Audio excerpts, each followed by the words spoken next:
네, 본격적인 얘기를 하기 전에요. 다음 인물들의 이 두 사람의 공통점은 무엇일까요? 도종환 그리고 이계호입니다. 현 정부 들어 각각 문체부와 농림부 장관을 지냈죠. 그러다가 이번 국회에서는 그 부처를 관리 또 감독하는 국회 상임위원장이 됐습니다. 물론 과거에 반대의 경우도 있었는데요. 이명박 정부 당시 이 국회 문체위원장을 지냈던 정병국 전 의원이 문체부 장관에 임명된 바 있습니다. 역할이 바뀌었다는 거죠. 그리고 이분 마찬가지인데요. 회의를 진행하는 입장에서 이 회의에 참석해 답변을 또 해야 하는 위치로 바뀐 적이 있었습니다. 정말 팬이에요. 거의 매일 봐요. 이동하면서. 아, 정말이에요? 예. 그래서 정치부회의라는 그 프로그램이 정말 TV 프로그램 같지 않게 사무실에서 나올 법한 유머가 나와요. 그러니까 어떨 때 보면 막 오그러지면 미쳐버릴 것 같아요. 어떻게 저런 얘기를 해요? 그러니까 아재 개그라는 얘기를 많이 듣는데요.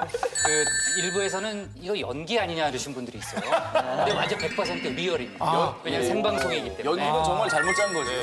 굳이 그런 자, 국장이 요즘 이 회의 진행만 좀 하다 보니까 몸이 좀 근질근질해 보인 것 같은데요. 자, JTBC 예능국 관계자 여러분, 아능형님 콜라보 아능국장 어떨까요? 아니면 장르만 코미디 콜라보해서 장르만 정치 어떻게 좀 안 될까요? 그것도 안 되면 드라마국도 좀 괜찮을 것 같은데 국장의 세계 궁금하지 않을까요? 자, 자세한 얘기는 국장한테 한번 물어보고요. 자, 제가 이 얘기를 왜 했냐면요.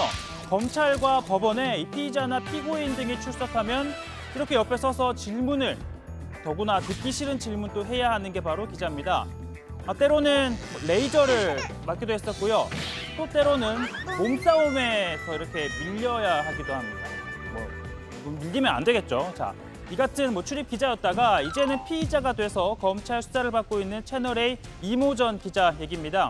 자, 검언 유착 의혹의 당사자로 지목이 돼서 오늘 영장 실질 심사를 받았는데요. 자, 질문을 하던 입장에서 질문을 받는 입장으로 바뀌었습니다.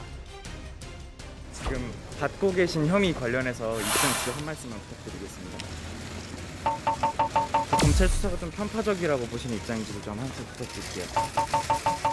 전반적인 취재 과정은 문제 없었다고 보시나요?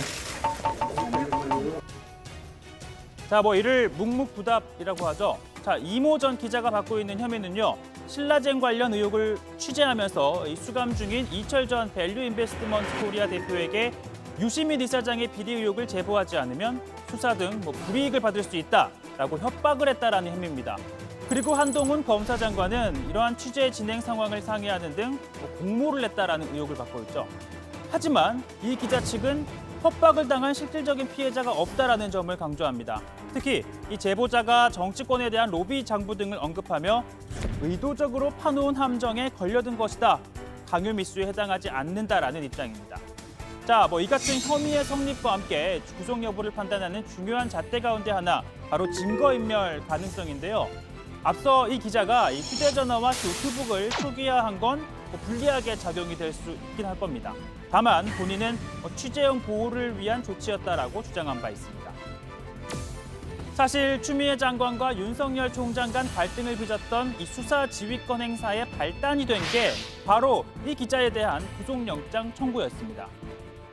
부장회의에 이름을 하고 또 일체의 보고를 받지 않겠다. 중앙지검 수사팀은 거기에 따라서 압수수색 영장 청구도 보고하고 6월 10일까지는 잘 진행이 됐습니다. 그런데 갑자기 이제 6월 19일부터는 전문수사 자문단으로 가겠다라고 하니까 거기에 대해서 상당히 혼선이 오게 된 건 사실입니다.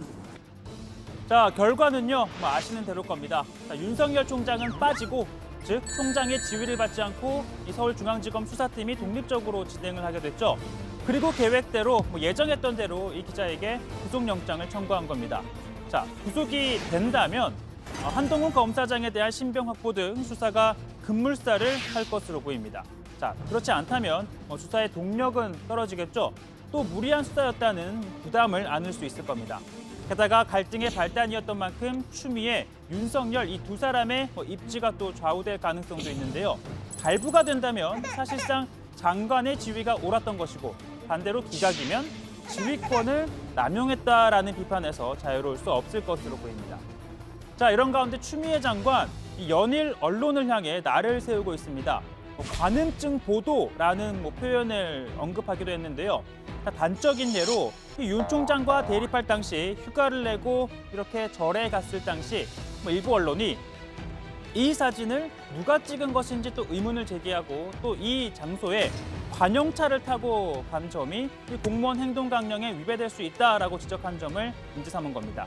특히나 이 추 장관이 쓴 글에 보면 여성이라는 표현이 많이 등장하는데요. 여성 장관에 대한 관음증이라며 남녀 프레임을 끌어오기도 했었는데 그러자 이 통합당은 이렇게 말하기도 했습니다. 이분은 불리하면 여성, 유리하면 장관입니다. 묵묵히 일하는 대한민국 여성들은 이 장관 때문에 부끄럽습니다. 추미애 장관에 부탁을 합니다. 고 박원순 시장 성추행 의혹의 진실을 밝혀주십시오.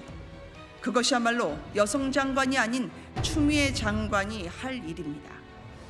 사실 이 추미애 장관이 지적한 건 이 장관이 직접 소셜미디어에 올려놓은 글과 사진에 대해 일부 언론이 문제 제기를 했던 것이었죠. 관용차 건에 대해서는 이 추 장관이 직접 사진을 올리고 그에 대해 언론의 문제 제기가 나오자 법무부 휴가 중이긴 했지만 수시로 보고를 받는 등 업무를 하고 있던 중이었기 때문에 문제가 없다라고 해명했습니다. 특히나 이 추 장관, 박원순 전 서울시장의 실종 사실이 알려졌을 때도 이 지지자들로부터 선물을 받았다며 본인이 먼저 자신의 소식을 알리기도 했었죠. 이 같은 행보를 두고 진중권 전 교수는 언론의 관음증이 아니라 본인의 노출증이다라고 꼬집기도 했습니다. 오늘 발제 이렇게 정리합니다. 윤석열 피해 던진 승부수, 검언유착 전직 기자 구속 기로입니다.